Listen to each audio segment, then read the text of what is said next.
With the lockout officially over, Carlos Correa officially becomes the top free agent available to sign once again.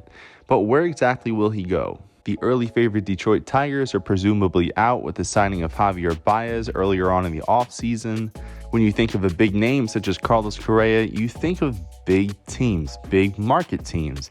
The Red Sox, the Mets you can throw in there, the Dodgers. Well, all those three teams you really wouldn't think would sign Carlos Correa. There have been whispers with the Red Sox, but Chaim Bloom just devoted all this time to shedding all the payroll that Dave Dombrowski had put on. He even had to trade Mookie Betts to the Dodgers, which is something that I believe will stay with him throughout his entire career. So them getting back into it right away and signing Carlos Correa to fill a position that they already have Xander Bogaerts. I know Bogaerts becomes a free agent soon, but it just doesn't make sense to me. I can't see it. If the Mets wind up signing Carlos Correa, my jaw would drop and I would be absolutely stunned.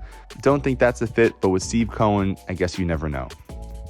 As for the Dodgers, I believe it's more likely they will try to address other needs than going after Carlos Correa, maybe pivot and try to steal Freddie Freeman from the Atlanta Braves. So those teams probably out, but what about the other big market teams? Let's talk about the Yankees for a second. There's been a lot of speculation between Carlos Correa and the New York Yankees. The Yankees, for those who don't know, their number one prospect in their system is also one of the top prospects in all of baseball. He happens to play shortstop. His name is Anthony Volpe, and they believe that he is the next big thing. A lot of people in baseball project him at the end of this season to be the number 2 or number 1 prospect in the whole entire sport. So bringing on a player such as Carlos Correa means that Correa would eventually have to go to third, or Volpe would have to go to third, or they shift it some way, but both of them cannot play shortstop.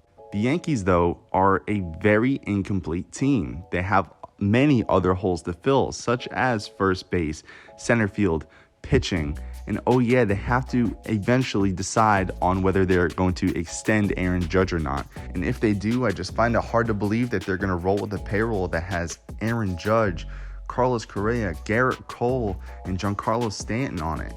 That's a lot of money committed to those guys that may prevent them from getting someone else a couple years down the road. For me, I just can't see it happening. And for those who believe that, it's middle of March now, and Carlos Correa and his price is just going to drop day by day, absolutely not. Carlos Correa will get what he wants. Scott Boras will get that. There is no question, no doubt about it.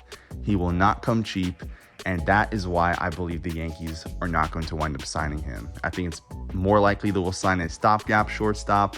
Volpe comes up next year and is the guy. Now for a big market team that when it was first talked about, I kind of was hesitant about. I didn't really believe it, but I can kind of see the vision now. That being the Chicago Cubs. The Cubs just went on a crazy trading spree last trade deadline. Almost seemed like they were going to rebuild once again. But then they signed Marcus Stroman, which is a nice pickup. And many people believe that Carlos Correa could be that guy that they could build around. With the new CBA, the Cubs aren't going to be able to do what they did years ago and tank and get a Chris Bryant, get a Kyle Schwarber, get all those guys. It's just not going to happen again. And maybe building around someone like Carlos Correa, their payroll is minimal at the moment. I think it could work. I think that is someone who knows how to win, can influence other guys, and it does make sense. But will the Cubs dish out all that money for Carlos Correa?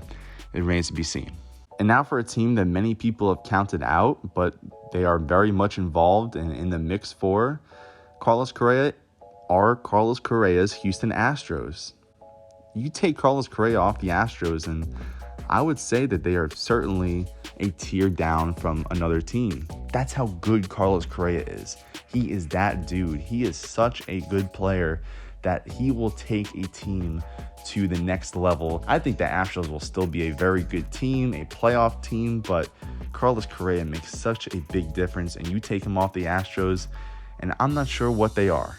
So I think it's really important for the Astros that they get Carlos Correa in a room, sit him down, sign him to a deal. That's easier said than done. But sweet and short and to the point, get him signed with the Astros and so that they continue their really good run. If you like this video and want to see more, hit that subscribe button, comment down below where you think Carlos Correa will wind up. Thank you for watching.